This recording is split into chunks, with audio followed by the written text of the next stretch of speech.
E aí, gente, tudo bem? Eu sou a professora Thais Nunes, de Ciências Humanas, e estamos de volta para romper com a Idade Média, começar a pensar as primeiras lógicas sobre a Idade Moderna. E uma coisa que é importante você ter em mente, olha aqui mais pertinho de mim, por favor.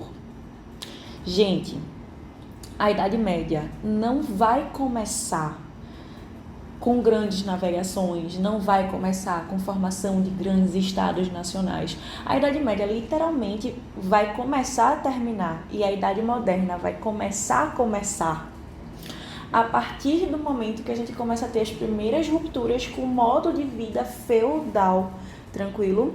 Um detalhe importante é que as primeiras noções de rompimento de fato com a Idade Média que a gente tem é justamente a construção do absolutismo. O absolutismo, que é justamente a monarquia cujos poderes estão na totalidade nas mãos do rei.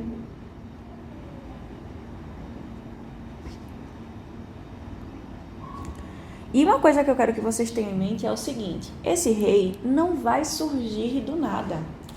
Pelo contrário, é uma classe social que existe, que se mantém há muitos e muitos anos antes do pessoal chegar e dizer: aqui é o Estado Nacional de Portugal, aqui é o Estado Nacional da Espanha, aqui é o Estado Nacional da Inglaterra.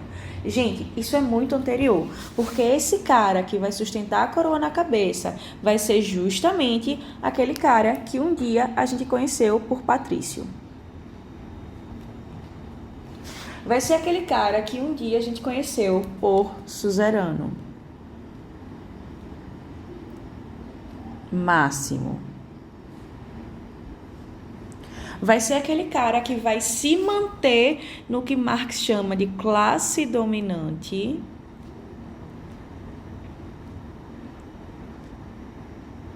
durante grande parte da sua vivência em sociedade. Tranquilo? E o mercantilismo vai ser o processo econômico do absolutismo. Uma coisa que é importante a gente lembrar é que o mercantilismo começa a partir do momento que a gente tem a noção de reaquecimento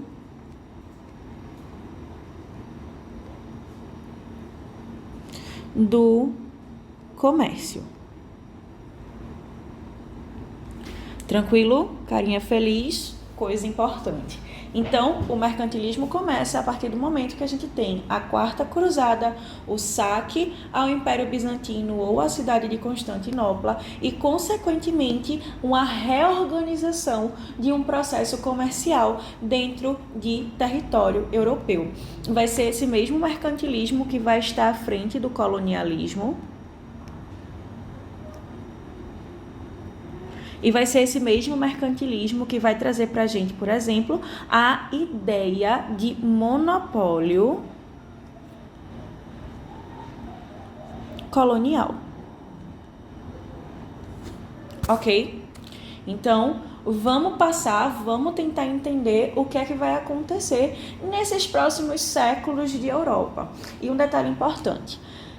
Nesse momento, a gente já começa a falar de colonialismo. Eu acho importante começar a trazer para vocês um conceito que a gente chama de decolonialidade.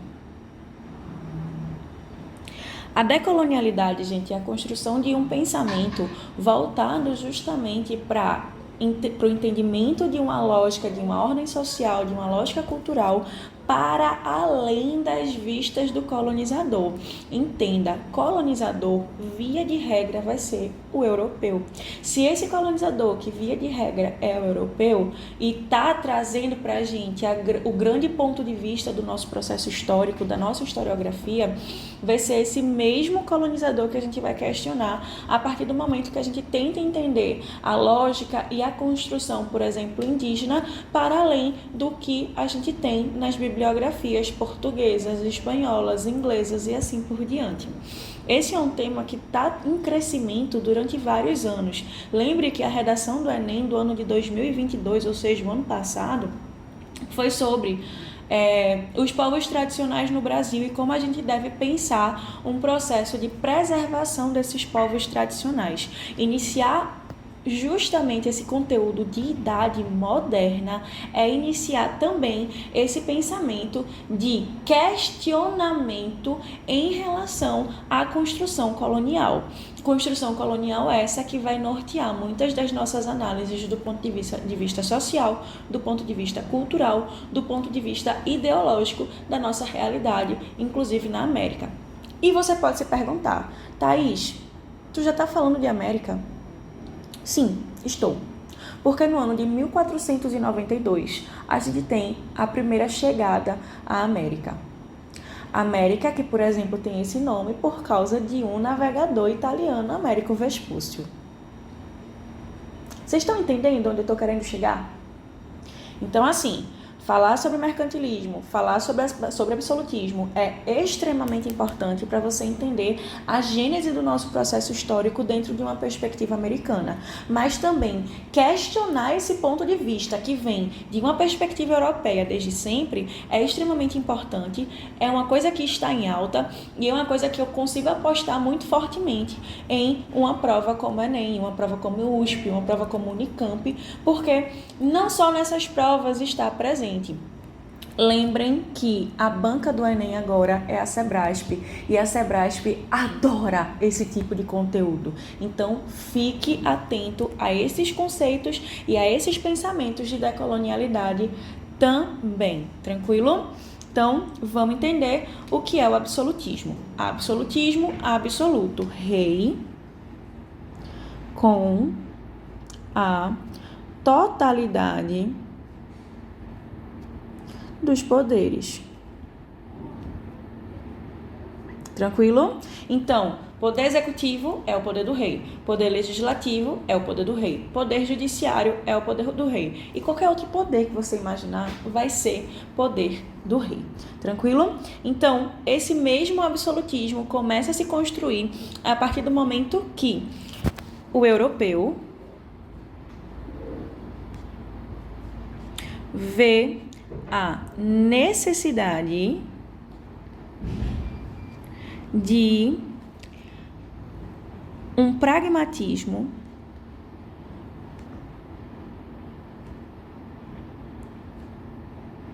na sua construção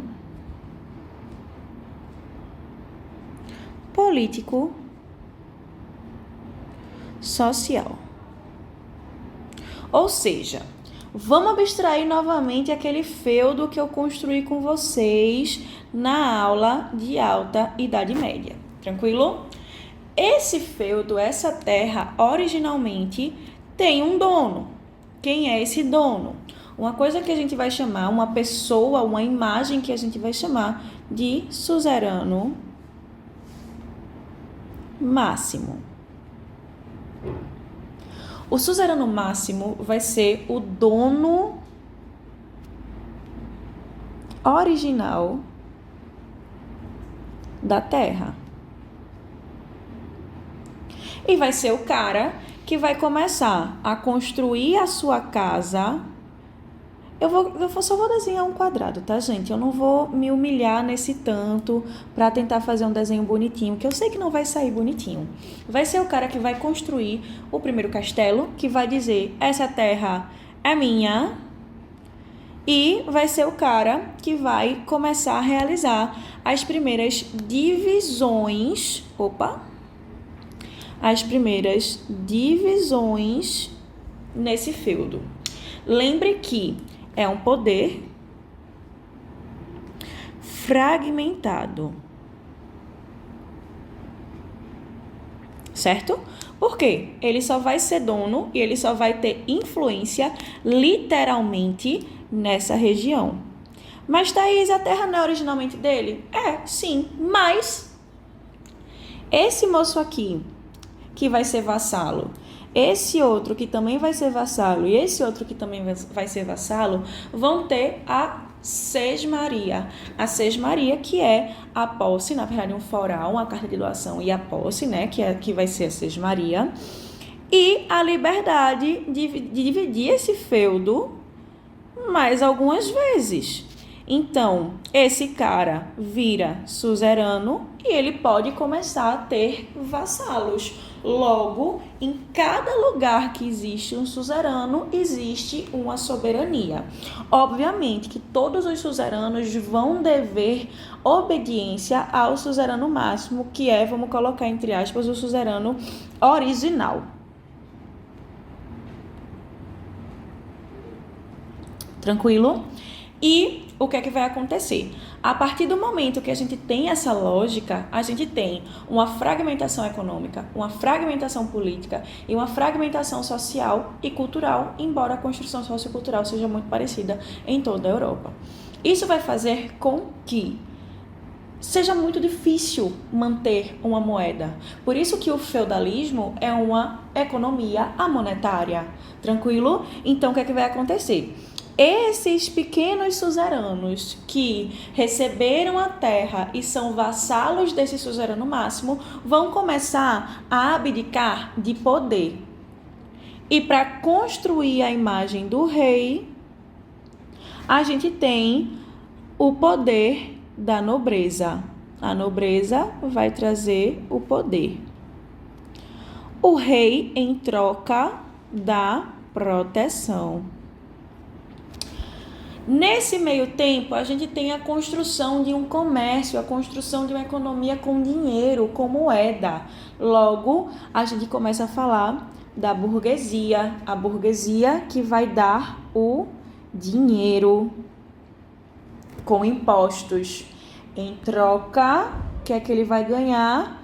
A possibilidade, no caso de conseguir se manter de forma independente da vida rural e, consequentemente, ele vai ter uma proteção, de certa forma, militar, de certa forma, legislativa, em relação ao rei. E está faltando uma parte desse tripé, a igreja.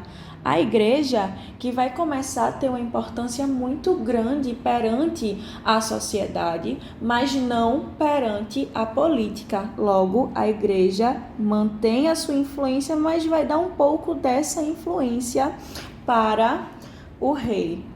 Em troca, o rei vai transformar esse alto clero, ou o que a gente chama de clero secular, em conselheiros.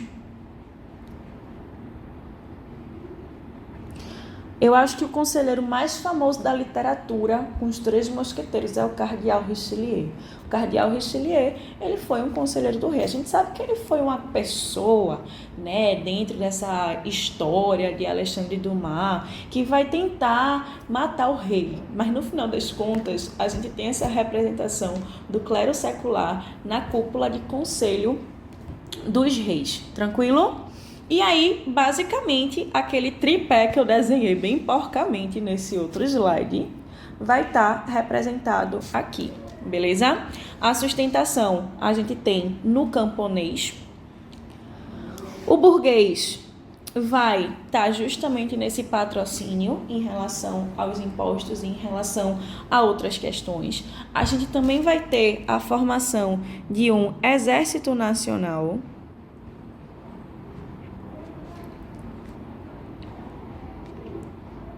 Lembra daquela questão em relação à proteção? A nobreza, quando tinha mais autonomia política, tinha como dever justamente proteger o seu pedaço de terra. Já que foi tudo unificado, quem vai proteger agora? Vai continuar sendo nobre? Não. Vai ser justamente o processo de construção de um exército nacional. E em relação à pessoa que era o servo, ele vai ser o camponês. Ele vai continuar na base da sociedade, mas ele não vai ter, por exemplo, certas ligações e certas necessidades de fidelidade que existia anteriormente, embora muita coisa ainda aconteça. Detalhe, gente, essa construção social daqui vai começar a remontar e vai começar a montar aquilo que a gente vai estudar quando estiver vendo a Revolução Francesa. E esse traço foi muito reto, graças a Deus. Que sociedade é essa? A sociedade de estratificação, ou a sociedade estratificada. Quem vai ser a sociedade estratificada? Quais serão os estratos sociais? o primeiro estado, que é o clero, o segundo estado, que é a nobreza, o terceiro estado, que é o povo. Daqui, só uma pessoa vai pagar, e essa pessoa vai ser o povo. O povo vai englobar o camponês, vai englobar o alto burguês, vai englobar o baixo burguês, vai englobar o dono de terras, vai englobar uma galera. Beleza? E aí, um detalhe importante, né? Ao fim da Idade Média, podemos entender e perceber que uma grande mudança em relação aos períodos anteriores a começar por representar uma organização dos processos políticos e econômicos o que antes era normal, a divisão do território e, consequentemente, da economia. E também veremos o ressurgimento da moeda e a importância da balança comercial favorável, que são características do que a gente chama de mercantilismo. Obviamente, gente, o mercantilismo e o absolutismo não vão surgir do nada. A gente vai ter alguns pontos de ruptura e essa ruptura vai começar, como eu falei para vocês, ainda na Baixa Idade Média, com o renascimento comercial, ou seja, a reativação das rotas de comércio e a reorganização do processo de construção das cidades. Consequentemente, a gente tem o êxodo rural. Então, as pessoas saem do campo e vão para a cidade. A unificação territorial e política, que vai estar relacionado justamente àquele esqueminha do feudo que deixa de ser seccionado. E a ascensão do poder do rei, que vai ser patrocinado pela burguesia, vai ser possibilitado pela nobreza e vai ser influenciado pela igreja. Tranquilo? E, obviamente, a gente vai ter algumas questões relacionadas ao processo filosófico do absolutismo. Algumas pessoas importantes são Jean Baudin, Jacques Bossuet e Thomas Hobbes. O mais famoso é Thomas Hobbes, inclusive é uma autoridade polifônica de extrema força e importância para a sua redação quando a gente fala sobre o contrato social. Eu sei que você perguntou, mas Thaís, quem escreveu o contrato social não foi Rousseau? Gente, olha aqui para mim, bem pertinho, chega até mais perto. Rousseau é um dos contratualistas. Outro contratualista é Thomas Hobbes. E Thomas Hobbes, na sua construção e no seu processo de contrato social, vai trazer justamente aquela frase de que o homem é o lobo do homem e, em estado de natureza, o homem tende a ser violento porque ele não conhece limites. E quem vai trazer esses limites são a construção burocrática e política das sociedades, ou seja, são as sociedades. Tranquilo? Entendemos Thomas Hobbes e o processo da teoria absolutista dele. Vamos para a comparação entre Baudin e Bossuet. Baudin vai trazer a noção de soberania do rei. O rei vai ser soberano, por isso que ele é absoluto. E Bossuet vai trazer o caráter divino, ou seja, se um é soberano e é absoluto por ser soberano, o outro vai ser absoluto porque Deus quis que ele fosse absoluto, senão qualquer pessoa podia nascer rei. Sendo que a gente sabe que a construção da sociedade, da estrutura social, é muito além desse processo. Primeiro ponto, poder indivisível. O poder não vai ser dividido. Montesquieu chora nesse momento em que eu falo isso, porque vai ser Montesquieu lá no iluminismo que vai trazer pra gente a noção de que o poder deve ser partido para que ele seja imparcial, ou seja, uma pessoa no executivo, uma pessoa no legislativo, uma pessoa no judiciário.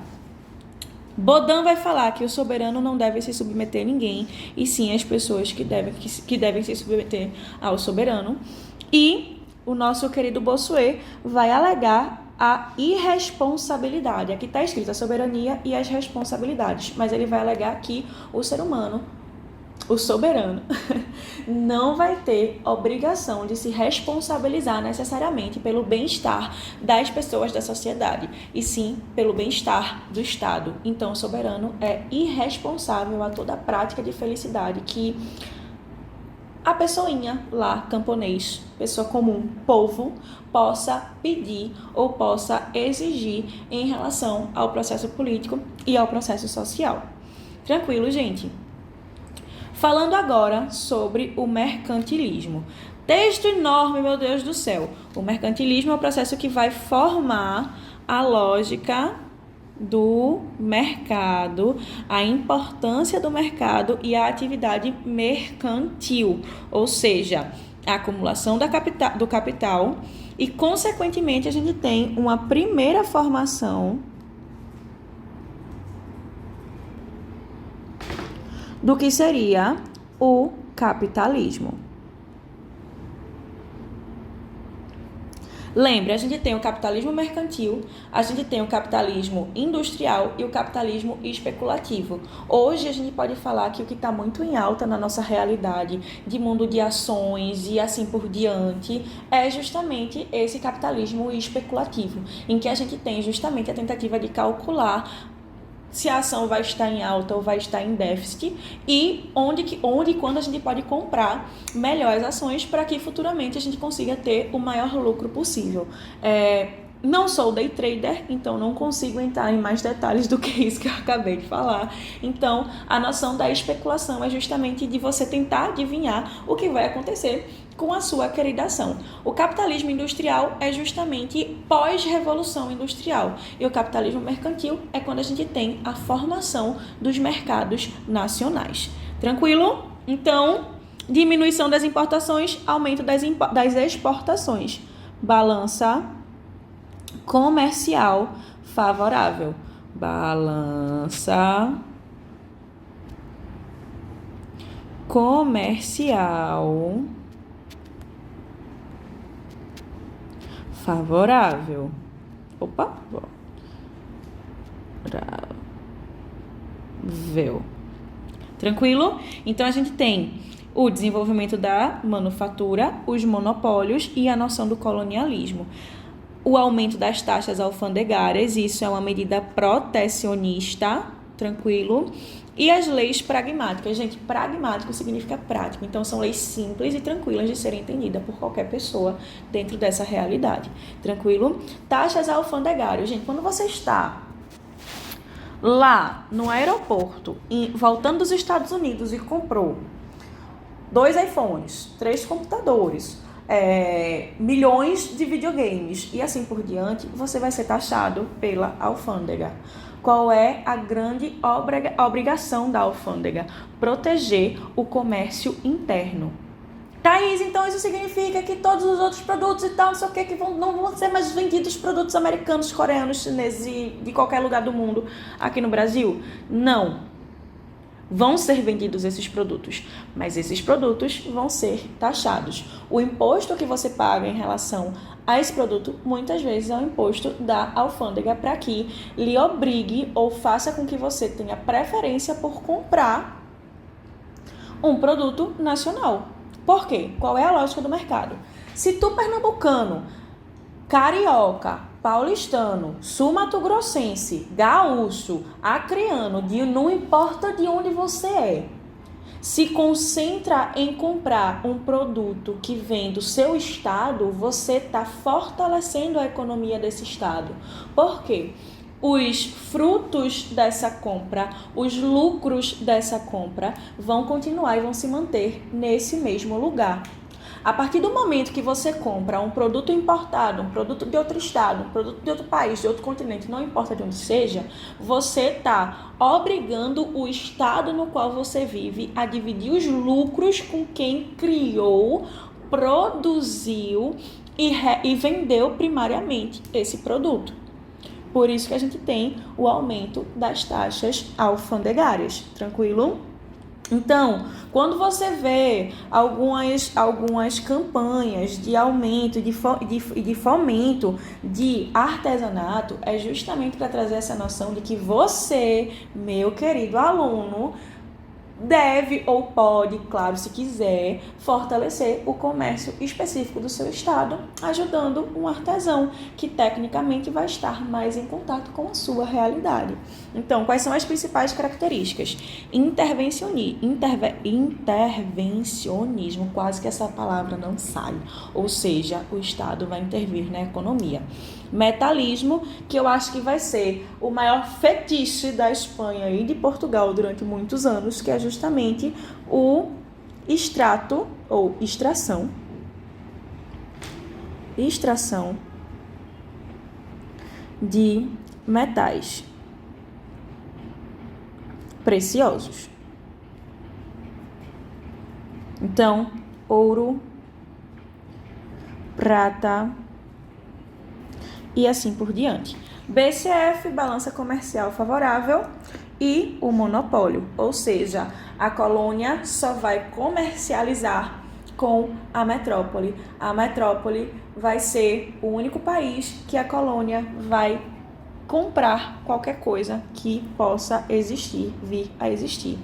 E aí a gente tem a noção do colonialismo, gente. Mercantilismo e absolutismo é o combo necessário para que o colonialismo comece a se formar. Por quê? A partir da necessidade de alguns países, como Portugal, como Espanha e assim por diante, de conseguirem chegar ao centro de venda de especiarias que são temperos. Mais tarde a gente conversa sobre esse rolê aí.